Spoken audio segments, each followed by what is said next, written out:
Hello बाळांनो. So आज आपण नवीन कॉन्सेप्ट घेणार आहे. केमिकल बॉन्डिंग मधली कॉन्सेप्ट आहे. ती कॉन्सेप्ट सीईटी ला सुद्धा असते, जेडब्ल्यू ला पण असते आणि नीट ला पण असते. कॉन्सेप्टचं नाव आहे molecular orbital theory. So today we are going to start very interesting concept, molecular orbital theory. Molecular orbital theory, shortly called as MOT. Shortly called as MOT, molecular orbital theory. Okay. So molecular orbital theory चं थोडं basic सांगतो मी अगोदर. Okay. So molecular orbital theory नुसार 3-4 features आहेत ते आपल्याला माहित असले पाहिजे. So according to molecular orbital theory, number of atomic orbital combined is equal to number of molecular orbital form. म्हणजे जेवढे atomic orbital combine होतील तेवढेच molecular orbital form होतील. हा पॉइंट लक्षात ठेवला पाहिजे आपण. काय बोललो मी? Number of atomic orbitals. Number of atomic orbitals. atomic orbitals represent केले जातात AOs. AOs म्हणजे atomic orbitals. Number of atomic orbital combined is equal to number of molecular orbital form. Is equal to number of molecular orbitals form. Molecular ऑर्बिटल्सला म्हणतात MOs. म्हणजे पहिला point I hope सगळ्यांना clear झालाय की जेवढे atomic orbital एकत्र येतात तेवढेच मॉलिक्युलर ऑर्बिटल तयार होतात. ओके. सेकंड जे फीचर आहे ते असं आहे की जे काही मॉलिक्युलर ऑर्बिटल बनतील त्याच्यामधले त्याचे 2 टाईप असतात. पहा, मॉलिक्युलर ऑर्बिटलचे 2 टाईप पडतात. म्हणजे जेवढे काही मॉलिक्युलर ऑर्बिटल तयार होतील त्याच्या 50% जे असतील त्यांना आपण म्हणणार आहे बॉन्डिंग मॉलिक्युलर ऑर्बिटल. त्यांना आपण म्हणणार आहे बॉन्डिंग मॉलिक्युलर ऑर्बिटल्स.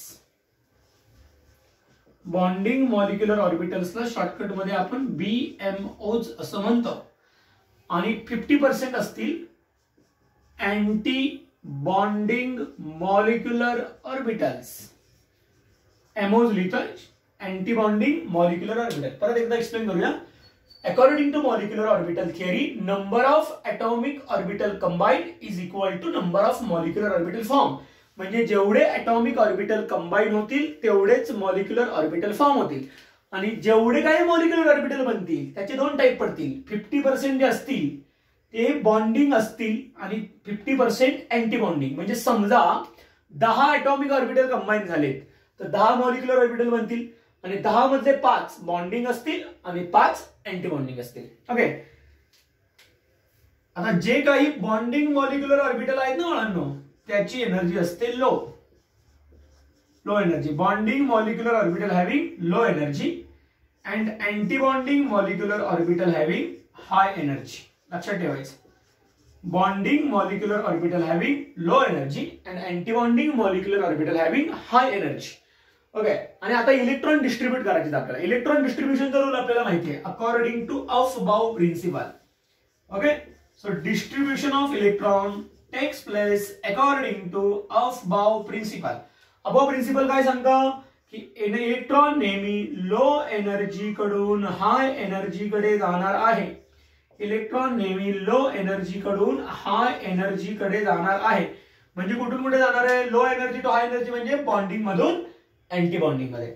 आणि चौथा 5 नंबरचा जो पॉइंट आहे तो बॉन्ड ऑर्डरचा पॉइंट आहे. तो एक फॉर्म्युला आहे half into number of electron present in BMOs minus number of electron present in ABMOs.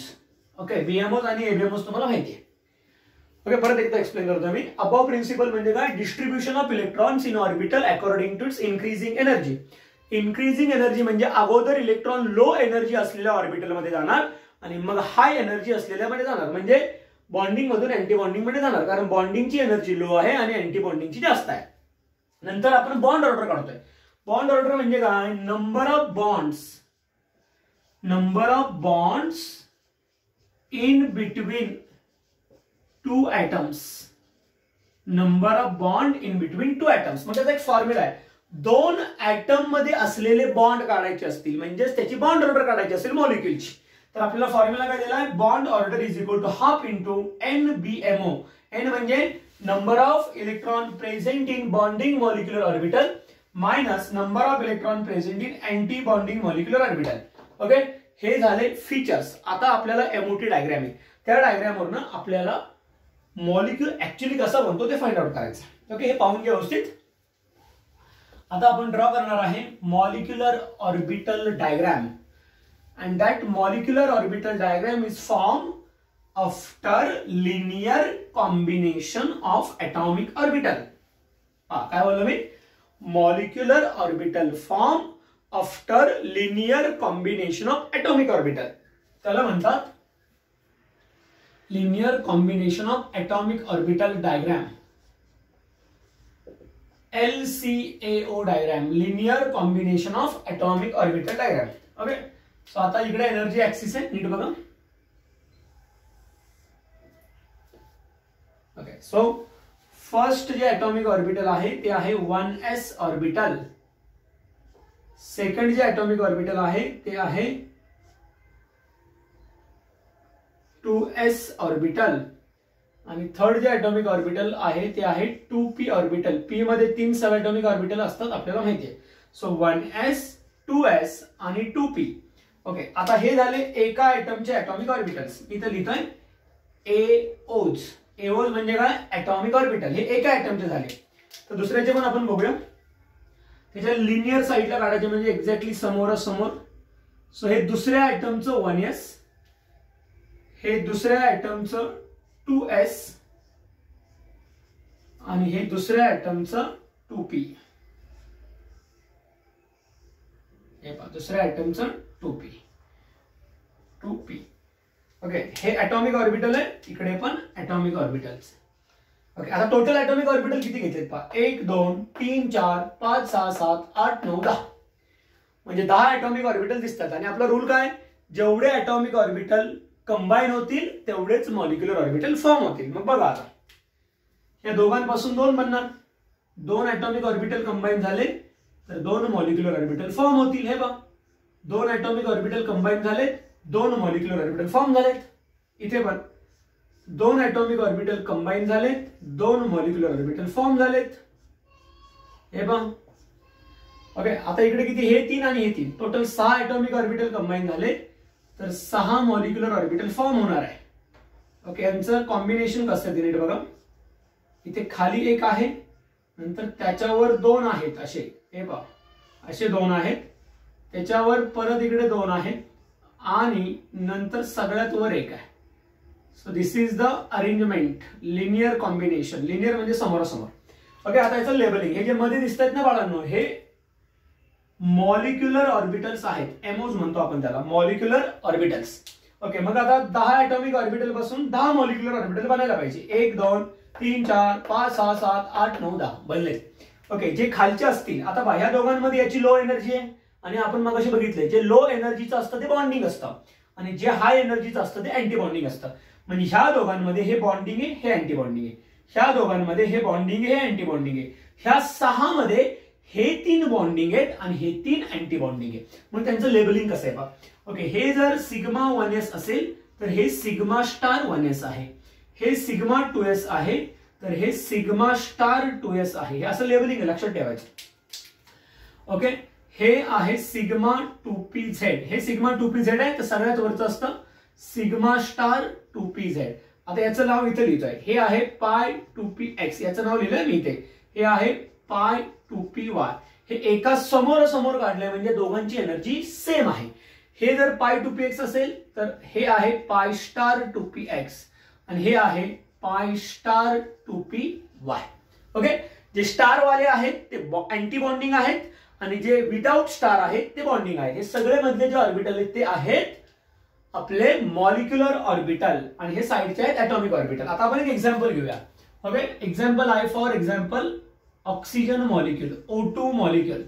Okay, so O2 molecule, first point, atomic number of oxygen. Atomic number किती ऑक्सिजनचा? 8.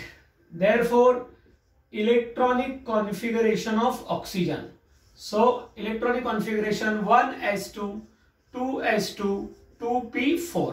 आता मला सांगा एका ऑक्सिजन मध्ये, इथे पूर्ण लिहितो मी, ऑक्सिजन एका ऑक्सिजन मध्ये किती इलेक्ट्रॉन आहेत? 8. बरोबर. एका ऑक्सिजनच्या ॲटम मध्ये 8 इलेक्ट्रॉन आहे. आपल्याकडे कुठला मॉलिक्यूल आहे? O2. O2 मॉलिक्यूल मध्ये 2 ऑक्सिजन आहे, म्हणजे टोटल इलेक्ट्रॉन किती झाले? 16. कारण एकात 8 आहेत, दोघांमध्ये 16. म्हणून मी इथे लिहितोय number of electrons in O2 किती झाले? 16 इलेक्ट्रॉन्स. 16 इलेक्ट्रॉन. ओके. आता 16 इलेक्ट्रॉन काय करायचे? आपल्याला डिस्ट्रीब्यूट करायचे. पण अगोदर आपण काय करू, हे जे दिसतात ना बाळांनो, हे सगळे ॲटॉमिक ऑर्बिटल आहे. 1s 2s 2p हे ॲटॉमिक ऑर्बिटल आहे. मग 1s मध्ये किती इलेक्ट्रॉन आहेत? 2. म्हणून इथे 2 इलेक्ट्रॉन दिले बरं का. 1s मध्ये 2. हे पहा. 2s मध्ये किती इलेक्ट्रॉन आहेत? 2. तर 2s मध्ये 2 दिले. 2p मध्ये किती आहेत? 4. तर 4 म्हणजे इथे 1 2 3 आणि 4. ओके. सेम टू सेम अपोजिटला करणार मी, कारण 2 ॲटम आहेत. दुसऱ्या ऑक्सिजनचे पण इकडे 2 आहेत, याच्यामध्ये 2 आहेत आणि इकडे पण 4 आहेत. ओके. आता हे ॲटॉमिक ऑर्बिटलचे इलेक्ट्रॉनिक डिस्ट्रीब्युशन झालेलं आहे. हे बघा 1s2 2s2 2p4. दुसऱ्या ऑक्सिजनचं पण 1s2 2s2 2p4. आता आपल्याकडे टोटल इलेक्ट्रॉन किती आहेत? 16. हे इकडचे 8 आणि इकडचे 8 ते आपल्याला कोणामध्ये द्यायचे? मॉलिक्युलर ऑर्बिटल मध्ये. ओके. मग आता बघा 16 इलेक्ट्रॉन द्यायचे, इकडचे 8 आणि इकडचे 8. तर इकडे दिले 2, इकडे दिले 2, किती झाले? 4. इकडे दिले 2 झाले 6. इकडे दिले 2 किती झाले? 8. इकडे दिले 2 किती झाले? 10. आता या दोघांची एनर्जी सेम आहे, म्हणजे सिंगल सिंगल द्यायचा. 11 12 नंतर 13 14 14 इलेक्ट्रॉन झाले. आता 15 आणि 16 संपले इलेक्ट्रॉन. 16 इलेक्ट्रॉन संपले. आता बाळांनो आपल्याला काढायचे बॉन्ड ऑर्डर. बॉन्ड ऑर्डरचा फॉर्म्युला मगाशी लिहिला होता. Number of electron present in bonding molecular orbital minus number of electron present in anti bonding molecular orbital. मग बॉन्डिंग मध्ये किती आहे बघू. बॉन्डिंग म्हणजे काय? खालचे लो एनर्जीचे. ओके. ज्यांना स्टार नाहीये. मग बघा याच्यामध्ये स्टार दिसतोय का? नाही. म्हणजे इथले 2, याला पण स्टार नाही. इथले 2 किती झाले? 4. 4 आणि 2 6, 6 आणि 2 8, 8 आणि 2 10. ओके. म्हणजे बॉन्डिंगचे इलेक्ट्रॉन किती आहेत? टोटल 10 इलेक्ट्रॉन आहे. मायनस अँटी बॉन्डिंगचे स्टार वाले 2 2 4 4 आणि 5 आणि 6. मग 10 - 6 होतात 4. 10 - 6 होतात 4 आणि 4 × हाफ 2. म्हणजे बॉन्ड ऑर्डर किती आली ऑक्सिजनची? 2 आली. याचाच अर्थ बॉन्ड ऑर्डर सांगितलं ना आपण. बॉन्ड ऑर्डर 2 असणे म्हणजे काय?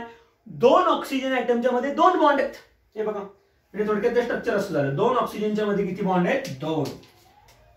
हे पहा, this is the bond order. आणि बॉन्ड ऑर्डर आणि स्टॅबिलिटी ही असते डिरेक्टली प्रोपोर्शनल. जेवढी बॉन्ड ऑर्डर जास्त तेवढी मॉलिक्युलची स्टॅबिलिटी जास्त. So bond order is a directly proportional to stability. आणि आता बघा इकडे मॉलिक्यूल मध्ये अनपेअर्ड इलेक्ट्रॉन आहेत. अनपेअर्ड इलेक्ट्रॉन आहे म्हणजे काय होणार आहे की ते पॅरामॅग्नेटिक आहे, म्हणून हा मॉलिक्यूल पॅरामॅग्नेटिक आहे. ओके. आय होप सगळ्यांना क्लिअर झालेलं आहे. नेक्स्ट लेक्चरला भेटू. बाय.